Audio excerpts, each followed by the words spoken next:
Halo, Assalamualaikum warahmatullahi wabarakatuh. Selamat sore semuanya. Bagaimana puasanya teman-teman? Semoga lancar dan semoga tetap semangat.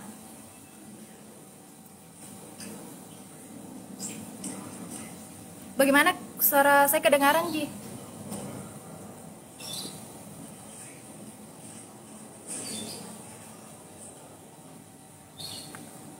Iya. Jadi teman-teman, sesuai agenda kita sore hari ini, kita akan bincang-bincang akademik bersama bintang tamu kita. Jadi bintang tamu kita pada sore hari ini merupakan salah satu akademisi di UIN Alauddin Makassar dan merupakan pakar studi keagamaan. Dan beliau juga merupakan sekjur atau sekretaris jurusan studi agama-agama di Fakultas Usuluddin Filsafat dan Politik. Ya, alhamdulillah kalau kedengaran. Jadi tema bincang-bincang akademik kita pada sore hari ini yaitu tentang pluralisme keagamaan.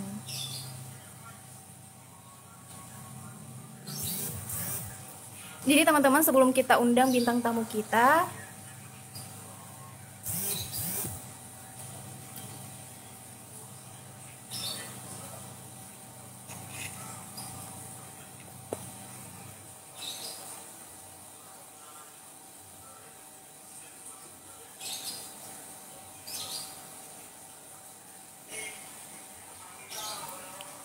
ya, jadi tema bincang-bincang kita itu tentang pluralisme keagamaan.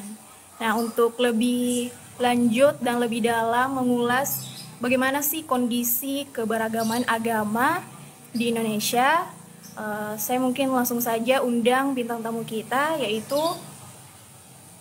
Kak Samsul Arif Galib.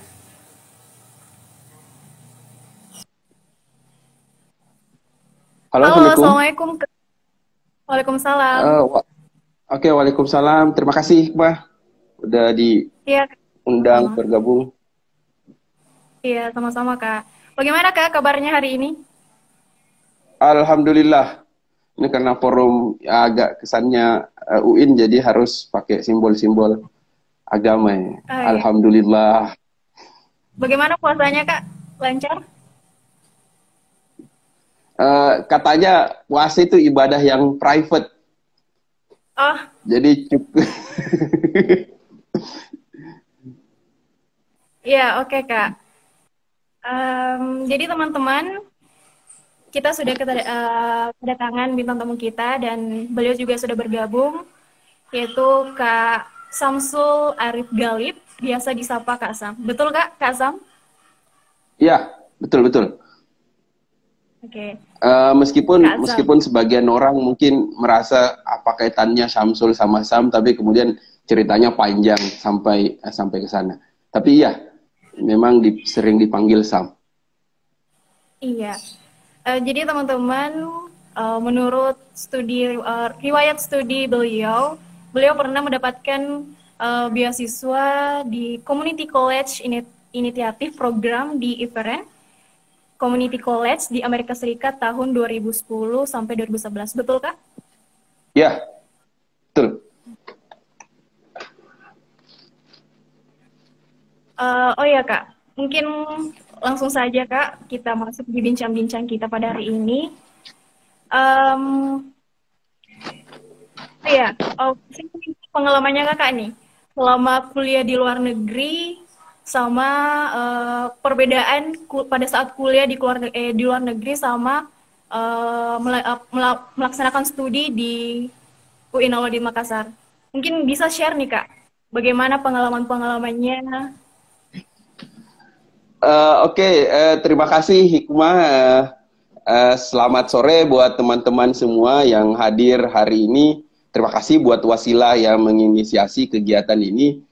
Eh, kita mulai yang ringan-ringan dulu berarti. Karena kalau berbicara pluralisme itu kan biasa berat, dianggap kemudian sangat menjelimet. Iya, Terkadang terlihat sangat akademik sekali. Belum lagi ada persoalan halal, mungkin persoalan ini sebagian orang setuju, semakin sebagai orang tidak. Jadi menarik sekali hikmah memulainya itu dengan sesuatu yang sangat ringan. Saya tidak mau mengglorifikasi Amerika sebagai sebuah negara yang sangat bagus tentu saja karena ada banyak kekurangannya dan belakangan itu semakin terlihat terutama ketika kasus rasisme semakin menggurita di sana. Tapi harus saya akui bahwa pengalaman kuliah di sana itu yang membentuk saya sekarang. Jadi salah satunya adalah itu. Kenapa? Karena selama hidup di Indonesia, saya merasakan sebagai orang yang hidup dalam nuansa mayoritas. Jadi tidak pernah sempat terpikir bagaimana iman yang lain, bagaimana dengan agama-agama yang lain. Karena kemudian saya merasa sebagai bagian dari mayoritas. Saya tinggal di Bulukumba, besar sampai SD di sana, dan seingat saya di SD saya non muslimnya itu cuman 3 orang, itu pun satu keluarga yang bersaudara. Lalu kemudian saya melanjutkan pesantren di Takalar 6 tahun, otomatis pesantren muslim semua, lalu kemudian kuliahnya di UIN juga Islam semua, dan ketika mendapatkan pengalaman ke Amerika itu yang kemudian memberikan saya pengalaman untuk menjadi minoritas. Nah, konsepsi dan pengalaman menjadi minoritas itu akhirnya memberikan saya banyak hal dalam melihat keberagaman pada akhirnya. Nah, yang menarik di sana adalah karena kemudian penghargaan terhadap keberagaman itu menjadi salah satu simbol yang dipegang oleh kampus di mana saya berada. Jadi dalam setiap kegiatan, dalam setiap selebaran itu selalu dituliskan di bawahnya bahwa Everett Community College itu mendukung, tidak membedakan orang berdasarkan ras, agama, bahkan kemudian gender. Jadi itu memang menjadi nafas dari kampus. Oh ya Kak, saya juga dengar Kakak pernah bergabung di bidang jurnalis kampus, pers mahasiswa. Ya, saya. Oh mungkin. Oke. Saya kuliah di Amerika itu mengambil memang jurnalistik karena kemudian selepas dari kampus saya kemudian sempat bekerja beberapa kali di media di Makassar, lalu kemudian beasiswa di Amerikanya itu memang beasiswa di bidang jurnalistik. Sama mungkin tempatnya teman-teman. Jadi kampus itu punya journalism studies, jadi dia memang merupakan salah satu kajian. Lalu kemudian kita punya tempat berkreasi seperti teman-teman di Wasila, kita punya saat itu namanya The Trojans, jadi koran mahasiswa yang kemudian menjadi tempat kami sekaligus belajar untuk menjadi jurnalis. Oke Kak, nah mungkin bisa Kak, menurut pandangan Kakak, bagaimana sih keberagaman agama di Indonesia itu saat ini, bagaimana kondisinya? Oke, thank you.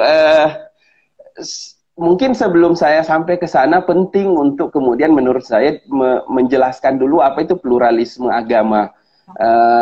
Kenapa? Karena kemudian selama ini kan kita seringkali memberikan label negatif terhadap pluralisme agama. Apalagi pasca misalnya setelah MUI pernah mengharamkan pluralisme. Tapi apa iya yang kita maksud yang bicarakan hari ini adalah pluralisme yang diharamkan MUI. Itu penting untuk kemudian membangun pemahaman ini dari awal. Jadi pluralisme itu bukan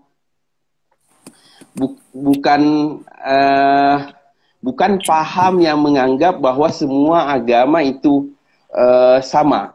Nah, ini penting untuk kemudian kita ingat. Jadi pluralisme itu bukan relativisme. Mungkin ada orang yang beranggapan bahwa semua agama sama, tapi pluralisme tidak sampai ke sana. Agama itu tidak sama. Mungkin ada nilai-nilai dalam agama yang sama, tapi untuk mengatakan bahwa semua agama sama itu kemudian pasti akan banyak perdebatan, dan pluralisme bukan relativisme agama. Pluralisme itu kalau kemudian menurut Dayan LX itu lebih kepada bagaimana the encounter to plurality. Jadi bagaimana perjumpaan kita dengan pluralitas. Jadi how we respond plurality. Jadi bagaimana merespon keberagamaan, itulah kemudian pluralisme. Dia mungkin sedikit dia bisa disebut sebagai toleransi yang aktif. Karena terkadang toleransi itu tidak cukup hanya dengan saya mengenal, ini contoh misalnya Rahma kemudian Rahma kan misalnya hikmah, minta maaf, hikmah misalnya seorang muslim, saya non muslim, toleransi itu tidak cukup hanya dengan hikmah tahu saya kemudian non muslim, saya tahu hikmah muslim, lalu kemudian selesai. Tidak ada kemudian upaya membangun dialog, tidak ada kemudian toleransi sekedar hanya memahami saudara non muslim, saya muslim, selesai. Nah, dan itu tidak cukup. Nah, makanya pluralisme itu beyond tolerance, setingkat di atas toleransi. Nah, itu penting mungkin dibangun dari awal dulu, bahwa pluralisme itu tidak menyamakan semua agama. Yang pertama, yang kedua adalah pluralisme itu lebih kepada respon terhadap keberagamaan. Nah, bagaimana dengan pertanyaan hikmah tentang keberagaman di Indonesia? Nah, ini sebenarnya pertanyaan penting, tapi seringkali kita menganggapnya sebagai sesuatu hal tidak begitu sering dibicarakan lebih lanjut. Indonesia kan negara yang sangat beragam. Indonesia tidak hanya dalam konteks keagamaan, Indonesia tidak hanya tidak hanya kemudian berisi oleh kelompok-kelompok Muslim misalnya, penganut agama Islam, tapi ada penganut agama Kristen, Hindu, Buddha, Konghucu, lalu kemudian bahkan selain itu misalnya ada penganut Bahai, belum lagi ada penganut agama-agama lokal. Nah, itu menurut saya penting untuk kemudian dibangun dari awal, bahwa negara ini adalah negara yang sangat beragam. Itu baru dari segi agama, belum lagi kemudian dari segi kebudayaan dan sebagainya, suku, ras juga kemudian berbeda. Nah, karena kemudian keberagaman adalah bagian dari Indonesia, DNA kita itu memang sudah beragam, maka kemudian wajib bagi Indonesia, wajib bagi kita kemudian untuk bukan hanya mengakui keberagaman, menghargai keberagaman, tapi selalu saya bilang kita seharusnya harus merayakan keberagaman. Merayakan keberagaman itu maksudnya adalah kita bangga menjadi bagian dari masyarakat yang beragam, baik beragam agama, suku, dan budaya. Nah, itu penting menurut saya, hikmah. Jadi penting bagi kita untuk bangga dengan keberagaman yang kita miliki saat ini. Jadi faktanya itu sudah menjadi DNA bangsa kita, lalu kemudian penting untuk kemudian kita sebagai orang Indonesia mengakui keberagaman itu, menghargai keberagaman itu, dan terakhir jika memungkinkan mari merayakan keberagamaan. Iya. Jadi tidak ada pertentangan ya antara golongan beragama antara satu etnis dengan etnis yang lain ya, Kak? Seharusnya seperti itu. Seharusnya, theoretically seharusnya seperti itu. Fakta di lapangannya mungkin tidak se-smooth yang kita bayangkan. Fakta di lapangannya mungkin kita masih menemukan orang yang merasa bahwa saya adalah kelompok mayoritas, seharusnya saya yang lebih mendapatkan posisi di tempat ini, ras saya lebih tinggi dibanding ras saudara, saya lebih Indonesia dibanding saudara. Itu fakta di lapangannya juga ada yang seperti itu. Jadi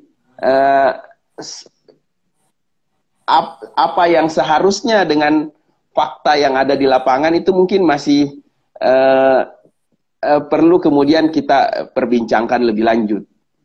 Kita berharap tentu orang-orang merayakan, tapi faktanya mungkin masih ada di antara kita yang masih melihat keberagaman itu justru sebagai tantangan. Iya. Ya, kita lihat sekarang ya, Kak, masih marak intoleransi keberagaman. Dan mungkin sebagian masyarakat masih belum paham akan hal itu, toleransi dalam beragama. Nah, mungkin pandangan Kakak bagaimana implikasi keberagaman kebudayaan lokal sekarang? Oke, kebudayaan lokal, kalau kemudian kita bawa ketika berbicara tentang kebudayaan lokal, menurut saya ada dua hal penting yang penting. Pertama kita bicarakan ketika berbicara kebudayaan itu sendiri, tapi dua, ketika juga kita berbicara tentang berbicara kebudayaan sebagai bagian dari kearifan lokal, lalu berbicara tradisi sesuatu yang dianggap tradisi, namun sebenarnya adalah kepercayaan lokal dalam artian agama leluhur. Nah, pertama terkait kebudayaan lokal, saya selalu bilang seperti ini bahwa agama dan kebudayaan lokal itu jangan selalu dipertentangkan. Oke lah, karena kita dalam konteks Islam, saya selalu bilang Islam dan juga agama lokal itu dua hal yang tidak perlu kebudayaan lokal itu tidak perlu harus selalu dipertentangkan, karena menurut saya ini dua hal yang bisa didialogkan. Islam kemudian muncul di Arab, tapi ketika kemudian dia datang ke Indonesia, dia bertemu dengan kebudayaan lokal yang sudah ada di Indonesia, maka kemudian ada proses dialog di sana. Kita tidak bisa kemudian mengatakan bahwa semua hal terkait kebudayaan lokal di Indonesia itu tidak sejalan dengan Islam. Tentu tidak bisa, karena ada hal-hal tertentu, ada banyak kebudayaan lokal, kearifan lokal yang justru memiliki nilai yang dalam pandangan saya itu kemudian Islami. Makanya dalam konteks keislaman, koreksi jika saya salah, teman-teman yang ahli tentang agama, ada yang disebut sebagai al-urf. Nah, ketika kemudian Islam datang, lalu kemudian ada kebudayaan di suatu tempat, kalau kebudayaan itu justru punya nilai yang sejalan dengan Islam, menurut saya kemudian tidak ada masalah kalau kemudian itu kemudian didialogkan. Jangan kemudian Islam datang itu menghancurkan semua kebudayaan lokal yang ada. Nah, itu catatan pertama terkait agama dan kebudayaan. Juga mungkin dengan agama-agama yang lain menurut saya. Jadi ketika kemudian Kristen datang di NTT, Kristen tidak seharusnya datang dan menghancurkan seluruh kebudayaan lokal yang sudah ada jauh sebelum kemudian agama-agama ini hadir di Nusantara. Nah, pembicaraan kedua yang menarik juga adalah bagaimana melihat apa yang disebut sebagai agama lokal. Kenapa? Karena selama ini di sekolah-sekolah, ketika kemudian kita diajarkan tentang agama, kita hanya diajarkan tentang konsep agama dunia. Teman-teman mungkin mengenal Islam, Kristen, Hindu, Buddha, Konghucu misalnya. Tapi kemudian kita seringkali tidak diperkenalkan ada yang disebut sebagai agama leluhur atau agama lokal. Nah, dan itu ada di Indonesia, agama ini itu ada jauh sebelum kemudian Islam dan Kristen datang ke Indonesia.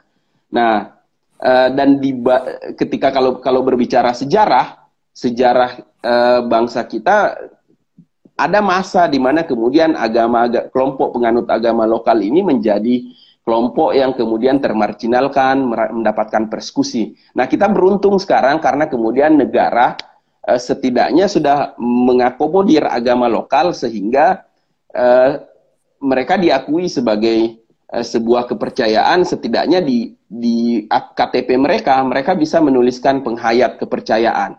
Dulu di masa lalu penganut agama lokal ini terpaksa harus menuliskan agama lain di KTP mereka, tapi sekarang itu mereka sudah bisa menuliskan kata penghayat kepercayaan. Nah, itu dua hal yang menurut saya menarik ketika membicarakan apa yang tadi ditanyakan oleh Hikmah. Oke, Kak. Terus Kak, menurut pandangan Kakak, apakah keberagaman saat ini itu sifatnya sementara atau bisa terjaga sampai terus-menerus? Akan sangat sulit.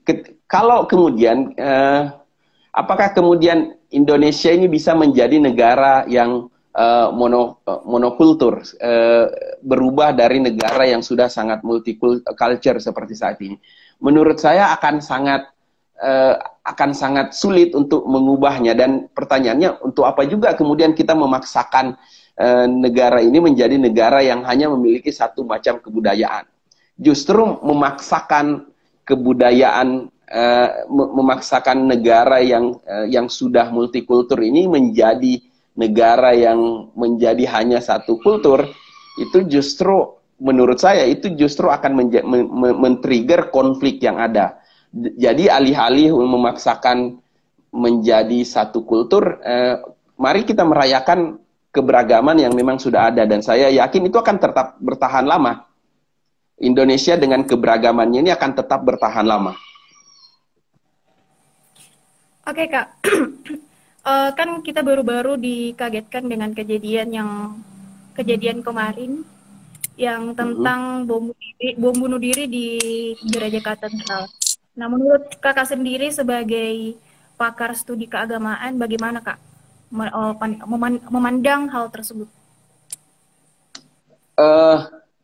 Ini menarik. Kasus pertama, kemudian kita tentu sedih, kecewa, dan tentu saja berharap bahwa ini tidak akan terjadi lagi. Tapi saya di beberapa forum itu pernah bilang bahwa kemudian kasus yang terjadi kemarin menurut saya bukan hal yang sesuatu hal yang memang kalau boleh dikatakan itu tidak membuat saya kaget, karena kemudian Makassar punya pengalaman itu sebelumnya. Nah, tapi terkait itu bagaimana merespon hal tersebut? Pertama, kita harus selalu mengingat bahwa tidak ada agama, tidak boleh ada agama dikaitkan dengan terorisme. Jadi kita tidak boleh mengatakan bahwa Islam agama teroris, Kristen agama teroris, Yahudi agama teroris. Itu hal yang tidak boleh dilakukan. Tapi pada sisi yang lain, kita juga tidak boleh menafikan bahwa ada di antara kita, ada orang-orang di antara kita dengan pemahaman agama yang dimilikinya justru kemudian menjadikan dia menjadi orang yang mau melakukan bom bunuh diri. Jadi kita sepakat bahwa Islam bukan agama teroris, tapi kita juga harus mengakui bahwa ternyata di dalam Islam, di antara penganut umat Islam, ada orang yang dengan pemahaman agamanya itu justru merasa bahwa agama mengajarkan dia untuk ini. Jadi itu dua hal yang penting diingat. Bahwa Islam bukan agama teroris, tapi kemudian harus diakui bahwa ada orang dengan pemahaman agamanya, terlepas kemudian kita menyebutnya salah atau benar, tapi faktanya ada orang, dan jumlahnya mungkin agak banyak, yang merasa bahwa dengan pemahaman agamanya itulah dia melakukan itu. Nah, kalau kita kembali jauh misalnya melihat ke Timur Tengah, ISIS juga seperti itu. Orang-orang yang kemudian percaya dengan pemahaman keberagaman, pemahaman agamanya dalam hal ini Islam, membolehkan dia untuk kemudian minta maaf, membunuh orang misalnya. Nah, kita menolak itu, dikatakan kita sebagai orang Islam mengatakan bahwa itu bukan Islam, tapi kita tidak berani juga mengatakan bahwa mereka bukan Islam pada akhirnya. Jadi itu penting. Kenapa? Kasus terorisme menurut saya itu terjadi, dan bagaimana meresponnya adalah secara umum ada budaya yang mungkin tidak begitu bagus. Jadi ada yang disebut sebagai culture of denials. Jadi budaya menolak.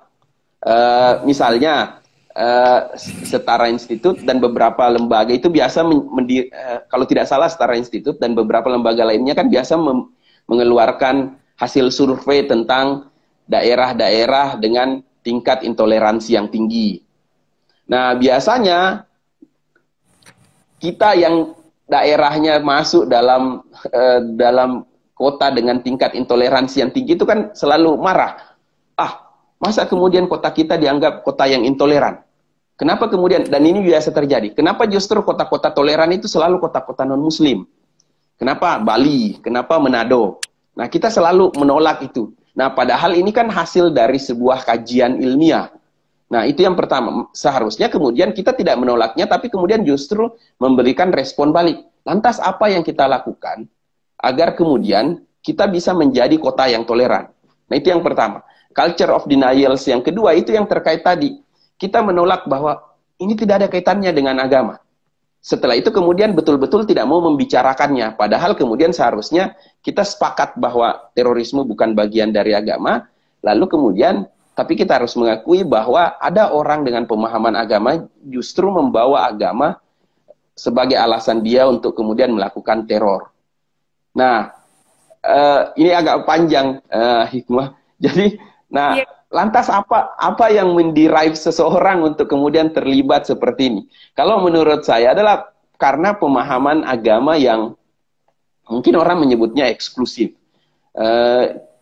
Jadi orang-orang dengan paham keagamaan eksklusif itu bisa saja, ini bisa saja, tentu tidak semua yang eksklusif itu kemudian mengantar menjadi teroris, tapi mereka yang eksklusif itu punya kecenderungan tidak mau bergaul dengan yang lain. Tidak mau bergaul dengan yang lain, akhirnya tidak ada perjumpaan dengan yang lain. Nah, setelah kemudian dia menjadi eksklusif, punya kecenderungan yang menakutkan kalau kemudian menjadi ekstrim, menjadi merasa benar sendiri, menjadi merasa bahwa mereka yang berbeda agama dengan saya itu kemudian boleh untuk dikerasi. Nah, lalu kemudian sampai pada tahap radikalis, misalnya radikalisme tentu bukan dalam artian seperti yang kita pelajari di filsafat, tapi lebih kepada mereka mulai mengatakan bahwa mereka yang berbeda saya boleh kemudian dikerasi, boleh menggunakan kekerasan. Nah, setelah itu kemudian mereka akhirnya biasanya terlibat pada terorisme. Nah, jadi menurut saya ini semua dimulai dengan semangat keberagamaan yang cenderung eksklusif dan merasa bahwa dirinya yang benar, lalu kemudian yang lain salah. Oh ya, untuk teman-teman yang mau bertanya, nanti bisa bertanya di akhir bincang-bincang kita ya. Oh ya Kak, kita lanjut. Saat ini telah banyak sekali kita dengar slogan tentang moderasi beragama. Nah, sebenarnya apa itu moderasi dan apa yang membedakan dengan pluralisme? Oke. Moderasi beragama itu sebenarnya dari dulu moderasi beragama itu bukan moderasi agama, jadi itu dua hal yang berbeda. Moderasi beragama itu adalah bagaimana cara beragama kita yang kemudian seharusnya menjadi moderat, dan agama sesungguhnya menurut saya dalam pandangan pembacaan mungkin dari pembacaan saya, agama itu dari dulu memang mengajarkan kita untuk menjadi moderat. Tidak berlebih-lebihan dalam melihat sesuatu. Nah, moderasi beragama kemudian isunya sekarang lagi naik daun, dan di studi agama sendiri itu banyak menjadi salah satu core kajian teman-teman di studi agama. Sebagian mahasiswa memang kita arahkan untuk meneliti ini karena kemudian ini muncul. Dan begitu disuarakan oleh Kemenak, pasca kemudian meningkatnya, mungkin karena meningkatnya eksklusivitas beragama di Indonesia. Lalu kemudian Kemenak muncul, lalu kemudian kembali mengkampanyekan moderasi beragama. Nah, kalau kita baca buku Kemenak terkait moderasi beragama itu kan di dalamnya dalam konsep Kemenak itu kan ada 4 hal. Yang pertama kemudian konsep kebangsaan, bahwa kemudian Indonesia kita sudah final sebagai sebuah negara bangsa dengan penganut agama yang berbeda dan tidak perlu diubah-ubah lagi. Misalnya tidak perlu kemudian ada paham khilafah untuk mengganti Indonesia. Nah, yang kedua ada toleransi di sana. Jadi penghargaan terhadap mereka yang berbeda. Lalu ketiga dalam konsep Kemenak itu anti kekerasan. Jadi seharusnya mereka yang beragama itu kemudian dia anti terhadap kekerasan dan tidak mau menggunakan kekerasan kepada mereka yang berbeda. Lalu kemudian terakhir adalah adaptif terhadap kebudayaan lokal. Jadi tidak melihat kebudayaan lokal itu sebagai sesuatu hal yang harus dimusnahkan dan berbeda dengan agama. Nah, menurut saya ini menarik karena kemudian moderasi beragama itu menghantarkan kita pada semangat untuk tetap teguh kepada apa yang kita yakini, tapi keyakinan kita itu tidak menjadikan kita berlebih-lebihan. Karena beragama kalau berlebih-lebihan juga bermasalah. Misalnya hikmah orang Islam lalu kemudian taat dalam beragama. Ketika waktu sholat, hikmah kemudian segera sholat. Tapi misalnya ketika hikmah lagi kemudian jalan di pinggir jalan, tiba-tiba waktu sholat, Karena kemudian semangat beragamanya tinggi sekali, akhirnya kemudian hikmah salat di pinggir jalan di saat banyak mobil. Itu kan kesannya berlebihan. Bisa, padahal kan ada masjid. Kenapa tidak harus ke masjid saja dulu mencari tempat? Nah, konsep keberagamaan yang berlebih-lebihan itu yang kemudian coba diurai melalui konsep moderasi beragama menurut saya. Dengan empat indikator yang tadi dibangun oleh Kemenak. Indikator kebangsaan, toleran, anti kekerasan, lalu kemudian adaptif terhadap kebudayaan lokal. Ya, oke Kak. Dan pastinya itu akan berdampak ya Kak bagi masyarakat. Eh, Misal bagaimana peran mahasiswa maupun dosen serta masyarakat yang mewujudkan moderasi beragama di Indonesia. Nah, bagaimana perannya Kak? Eh, kalau menurut saya seperti ini, pertama kita harus melihat bahwa moderasi beragama itu jangan dilihat sebagai sebuah proyek pemerintah dulu. Eh, saya berharap kita melihatnya sebagai memang sebagai sebuah ekspresi keberagamaan, model keberagaman yang diperlukan dalam di Indonesia terutama. Karena kemudian negara kita, kembali lagi, negara kita adalah negara yang beragam dan kita tidak bisa memaksakan keyakinan kita kepada penganut yang lain. Kita juga tidak memaksakan diri kita bahwa hanya agama kita yang benar, karena kemudian ada penganut agama lain di negeri ini. Makanya kemudian konsep moderasi beragama itu hadir sebagai sebuah upaya untuk kemudian menjadi penerang atau setidaknya menjadi jalan bagi kita untuk bagaimana sebagai orang beragama menjalankan agamanya di sebuah lingkungan yang beragam. Mahasiswa menurut saya penting, tapi sebelum sampai ke sana memang kemudian kita harus banyak membicarakan ini dulu, karena jangan sampai moderasi beragama itu dipahami berbeda. Nah, makanya kemudian di dunia mahasiswa kajian-kajian terkait moderasi beragama mungkin koreksi saya jika salah, tapi kemudian menurut saya ini penting kemudian untuk kemudian dibicarakan.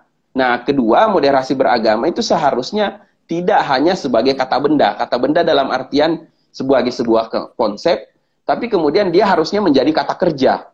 Nah, banyak kasus di mana kemudian dunia akademik itu dianggap sebagai menara gading, terlalu membicarakan teori, tapi kenyataannya di lapangan tidak melaksanakan itu. Makanya kemudian kita harus menjadikan moderasi beragama ini sebuah kata kerja. Maksudnya adalah perilaku kita dalam sehari-hari, apa yang kita lakukan dalam sehari-hari mencerminkan itu. Jangan sampai kemudian kita kemudian membincang tentang moderasi beragama, mengkampanyekan moderasi beragama, tapi di ruang-ruang privat kita justru sangat intoleran terhadap mereka yang berbeda. Sangat kemudian anti terhadap keberagaman, bahkan cenderung membolehkan diam-diam membolehkan kekerasan. Maksud saya seperti ini, Hikmah. Kita di luar bicara toleransi, tapi di dalam keluarga kita di saat kemudian tertutup, kita kemudian mengatakan bahwa seharusnya non-Muslim itu tidak usah ada di Indonesia. Itu kan jadi dua hal yang sangat bertolak belakang. Atau kemudian diam-diam kemudian kita mendukung peristiwa bom yang terjadi.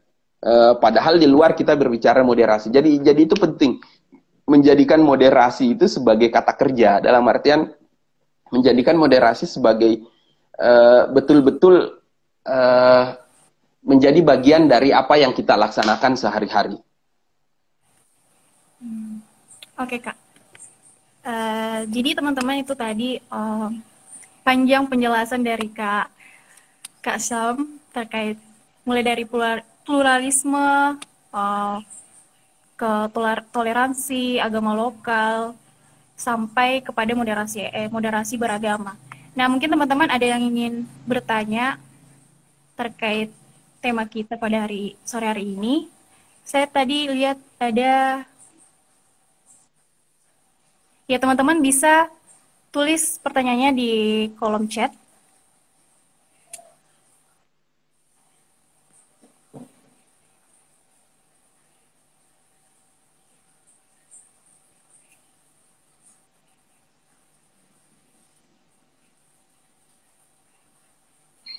Ya, Oke, untuk penanya pertama ada dari Ilham Hamzah. Bagaimana seharusnya kita sebagai umat muslim memakai konsep jihad di masa sekarang? Ya, mungkin langsung dijawab, Kak. Waduh, saya pertama ini selalu saya bilang di banyak banyak tempat bahwa tentu saya bukan ustadz yang begitu paham agama. Saya seorang akademisi kajian agama yang kebetulan beragama Islam. Nah, makanya kemudian dalam banyak pembicaraan itu saya mencoba ketika berbicara studi agama secara general, saya mencoba tidak terlalu teologis. Tapi oke lah, saya mencoba menjawab pertanyaan dari siapa tadi ya? Bisa. Eh, Ilham Hamzah. dari teman kita Ilham Hamzah. Eh, konsep jihad. Saya memahami bahwa jihad itu tidak hanya sependek pembacaan saya, jihad itu tidak hanya saya pahami sebagai perang atau kemudian berjuang dalam peperangan. Tapi jihad itu juga saya pahami sebagai dalam konsep kata dasarnya itu kan bersungguh-sungguh. Jadi kemudian lantas bagaimana kita sebagai orang Islam menggunakan konsep ini? Bagi saya adalah ketika kalian bersungguh-sungguh dalam menjalankan apa yang kalian lakukan, tentu dalam hal-hal yang baik, itu adalah bagian dari jihad teman-teman. Ketika teman-teman bersungguh-sungguh belajar, itu adalah bagian dari jihad teman-teman.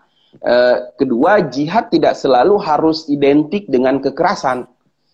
Ketika teman-teman berusaha mengenalkan Islam dengan akhlak yang baik, itu adalah jihad teman-teman, dan itu yang penting karena teman-teman harus ingat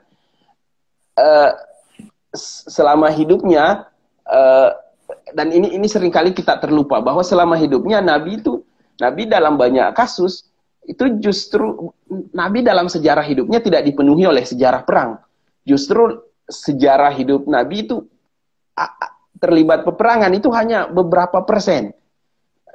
Sejarah panjang kehidupan beliau itu justru sejarah panjang tentang seseorang yang kemudian menunjukkan bagaimana sebenarnya akhlak yang baik kepada orang-orang di sekitarnya. Dan ini kemudian yang penting kemudian kita lihat.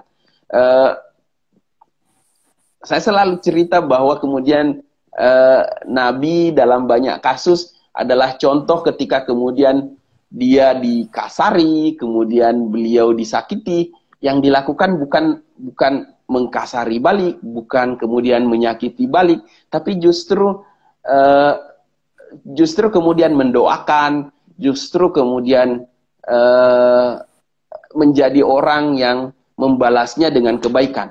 Orang-orang biasa mengatakan, tapi itu kan Nabi. Nah, justru karena beliau Nabi, kita sebagai umat yang percaya bahwa beliau sebagai Nabi dan sebagai uswatun hasanah, maka kemudian tugas kita adalah mencoba mengikuti apa yang beliau tunjukkan. Nah, ketika teman-teman menunjukkan bersungguh-sungguh menunjukkan hal-hal baik tentang Islam, bersungguh-sungguh dalam menuntut ilmu, itu adalah bagian dari jihad.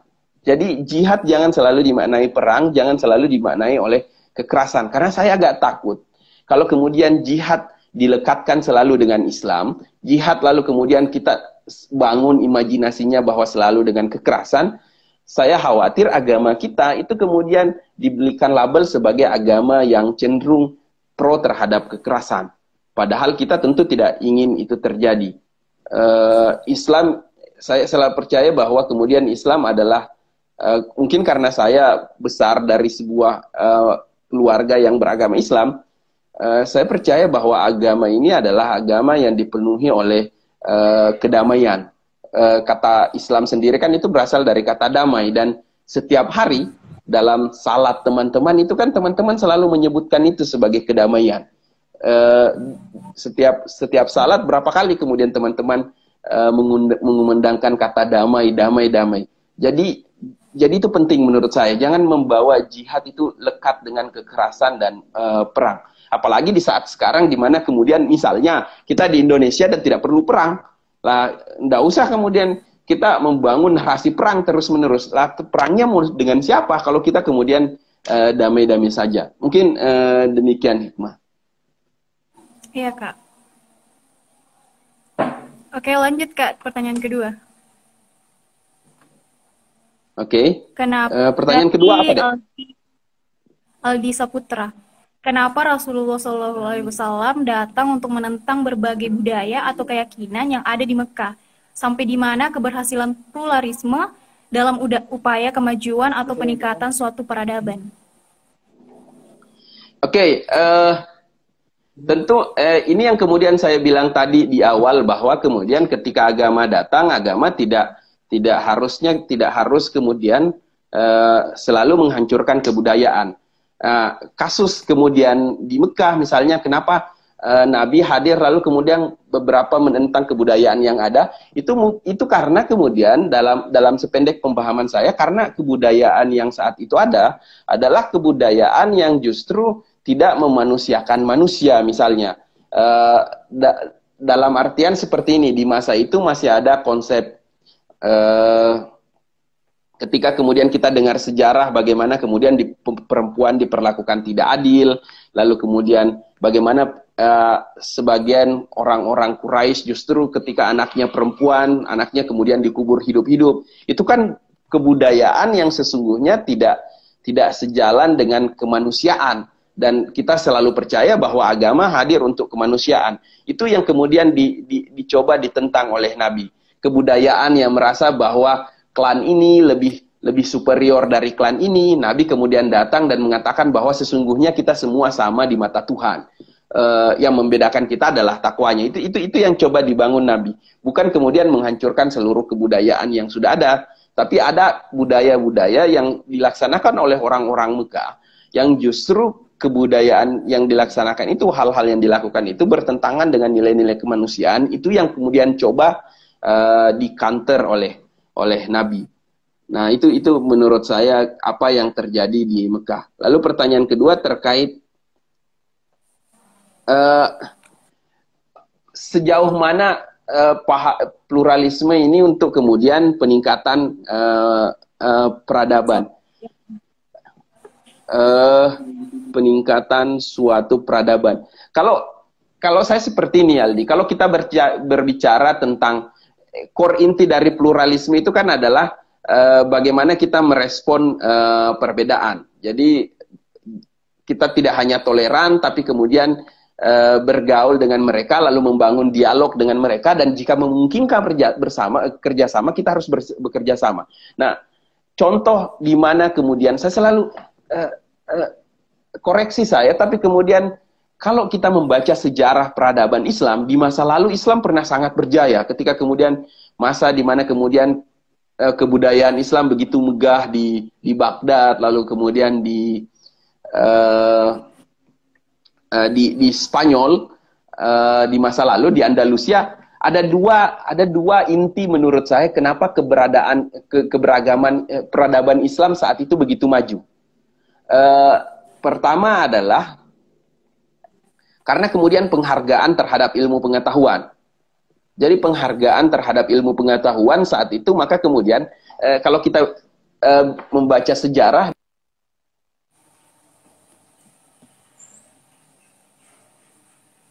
berilmu pengetahuan, mereka yang transliterasi buku ke dalam bahasa Arab misalnya, itu kan mendapat bayaran yang sangat mahal. Nah, tentu kita tidak selalu mau melihat bahwa penghargaan terhadap ilmu itu harus membayar. Tapi saat itu kemudian universitas dibangun, lalu kemudian ada Baitul Hikmah, lalu kemudian saat itu dibangun kemudian perpustakaan mewah. Itu pertama bukti bahwa kemudian peradaban itu maju ketika mereka menghargai ilmu pengetahuan. Tingkat literasi mereka tinggi. Kedua, peradaban Islam baik di Baghdad, lalu kemudian di Andalusia, itu maju karena hal kedua. Mereka kemudian tidak melihat perbedaan agama itu sebagai musuh, justru kemudian bersama-sama membangun bangsa itu dengan mereka yang berbeda agama. Jadi kalau teman-teman lihat proses transliterasi buku-buku filsafat Yunani itu kan dilakukan dari Yunani lalu kemudian ke bahasa Aramaik, lalu kemudian ke bahasa Arab, itu dibantu oleh teman-teman Kristen di masa itu yang menggunakan bahasa ini. Jadi kerjasama itu sudah ada di masa itu, dan begitu pula dengan yang terjadi di Andalusia. Jadi menurut saya peradaban kita itu akan maju kalau kemudian kita mampu melihat perbedaan itu bukan sebagai sebuah ancaman, dan itu pernah ditunjukkan oleh Islam di Baghdad dan juga di Andalusia.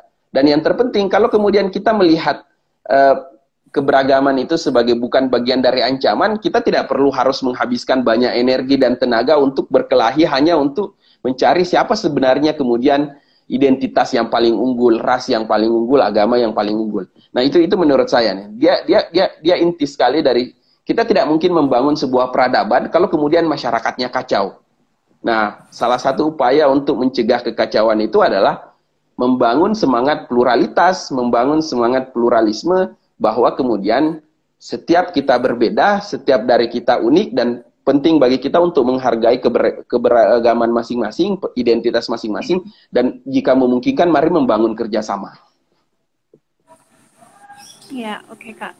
Mungkin pertanyaan terakhir ya Kak. Oke, Hikmah. Dari Muhammad Takbir Kusrin. Mengenai toleransi keberagaman masyarakat di Indonesia, terkhususnya keberagaman agama. Dalam perspektif keberagaman, apakah kita sebagai Muslim sah-sah saja datang berkunjung di perayaan keagamaan mereka? Saya mencoba memahami pertanyaannya dulu biar kemudian tidak salah dalam tadi atas nama Takbir ya, mengenai toleransi masyarakat yang khusus keberagaman agama dalam. Apakah kita sah-sah saja dalam berkunjung di acara? Oke. Di studi agama, kalau teman-teman kuliah di studi agama itu kan hal biasa ketika teman-teman berkunjung ke gereja misalnya, ke tempat ibadah. Dan dalam pandangan saya itu bagian dari upaya membangun perjumpaan dan tidak alergi melihat sesuatu yang berbeda. Begini. Penting tidak kita terbuka dan mau bergaul dengan mereka yang berbeda iman. Saya harus bilang dalam perspektif saya itu penting. Kenapa kemudian kita tidak akan mengenal orang lain kalau kita tidak pernah membangun perjumpaan dengan yang lain. Saya tidak bisa mengenal hikmah kalau hanya cuma melihat hikmah dari jauh. Hanya melihat Facebook, hanya melihat fotonya. Tapi kemudian saya harus datang ketemu hikmah, lalu kemudian berbicara untuk mencari tahu hikmah. Kalau saya mau tahu hikmah, akan lebih enak, akan lebih nyaman kalau kemudian saya tanya langsung, dibanding kemudian saya tanya orang lain. Karena bisa jadi saya bertanya kepada orang yang tidak suka kepada hikmah. Kalau saya bertanya kepada orang yang tidak suka kepada hikmah, maka segala hal yang akan saya temukan tentang hikmah tentu adalah hal-hal yang tidak baik. Begitu pula dalam relasi antar agama. Ketika kita ingin mengetahui agama yang lain, kita ingin mengenal agama yang lain, hal terbaik adalah membangun perjumpaan dengan penganut agama tersebut. Nah, tapi apakah boleh kalau kemudian kita berkunjung ke gereja? Kita boleh berbeda pandangan terkait hal ini. Siapa tadi namanya? Kita boleh berbeda pandangan terkait ini, tapi takbir. Takbir kita boleh berbeda pandangan terkait hal ini, tapi menurut saya dalam pandangan sempit saya mungkin tidak ada masalah berkunjung ke gereja. Kalau tujuannya adalah misalnya untuk tahu, untuk belajar, untuk mengenal, itu tidak ada masalah. Tapi apakah kemudian boleh ikut acara-acaranya? Apakah boleh umat Islam, umat Kristen datang ke masjid lalu kemudian salat? Lalu kemudian umat Islam datang lalu kemudian ikut kebaktian beribadah. Nah, sekali lagi, kalau itu saya tidak rekomendasikan, karena kan itu pada posisi inilah ayat teologis lakum dinukum waliyadin kemudian kita pegang. Itu kan mengingatkan kita ketika kemudian kelompok Quraisy datang kepada Nabi lalu kemudian mengatakan bagaimana Muhammad kalau hari ini kamu kemudian ikut saya beribadah dengan saya, lalu kemudian besok kami ikut dan beribadah seperti ibadahmu. Nah, dalam konteks ibadah tentu bukan itu yang kita maksud. Teman-teman mungkin bisa datang ke masjid di saat ke gereja di saat kemudian mereka melakukan kebaktian, tapi teman-teman datang tidak ikut kebaktian, tapi melihat, mengeksplorasi, melihat bagaimana mereka beribadah. Sama misalnya orang Kristen boleh datang ke masjid di saat kemudian orang salat, dia tidak ikut salat, tapi kemudian melihat bagaimana orang salat dan sebagainya. Nah, itu pandangan menurut saya, Ilham. Jadi bukan juga berarti bahwa kemudian hari ini kita Islam, besok menjadi Kristen dan sebagainya. Jadi itu yang saya pahami sebagai toleransi. Bukan kemudian datang ke gereja lalu ikut melaksanakan beribadah bersama. Datang ke masjid lalu salat bersama, bukan itu. Tapi kemudian bolehkah ke gereja? Boleh ke masjid? Boleh melihat mereka beribadah? Boleh, dan selama mereka mengizinkan. Tapi tidak kemudian terlibat di dalamnya misalnya.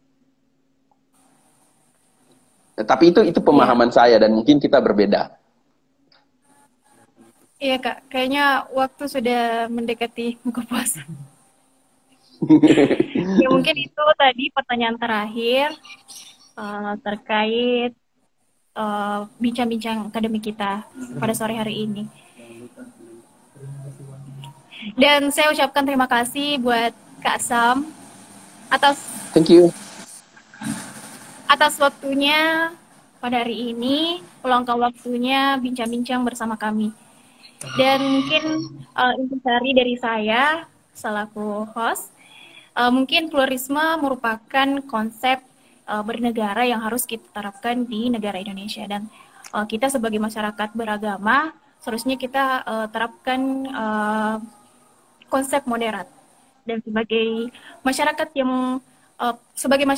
kita harus berperan penting dalam proses pembentukan moderasi beragama. Ya, mungkin itu Kak. Terima kasih sekali lagi saya ucapkan, dan Oke, semoga terima di kasih, bincang Hikmah. selanjutnya kita bisa diundang lagi. Siap, terima kasih teman-teman. Sukses terus buat Wasilah. Dan tentu sebagai orang di studi agama, saya berharap Wasilah juga menjadi media yang selalu mempromosikan semangat toleransi dan moderasi beragama. Thank you teman-teman semua dan sukses selalu untuk teman-teman.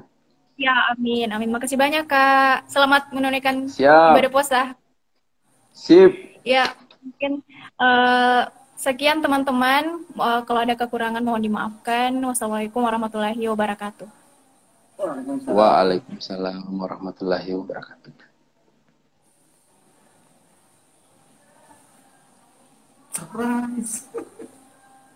Mungkin kalau masih ada pertanyaan nanti bisa di inbox di Iya, WA iya saya aja teman-teman ya. ya untuk teman-teman yang masih ada pertanyaan bisa langsung kontak Kak Sam Sip. untuk lebih lanjut. Oke. Terima kasih, Kak. Saya minta maaf karena ya saya tidak tahu bagaimana me-endkan live Instagram, jadi Iya, saya Kak. serahkan kepada Hikmah aja untuk kemudian ini. Iya, Kak.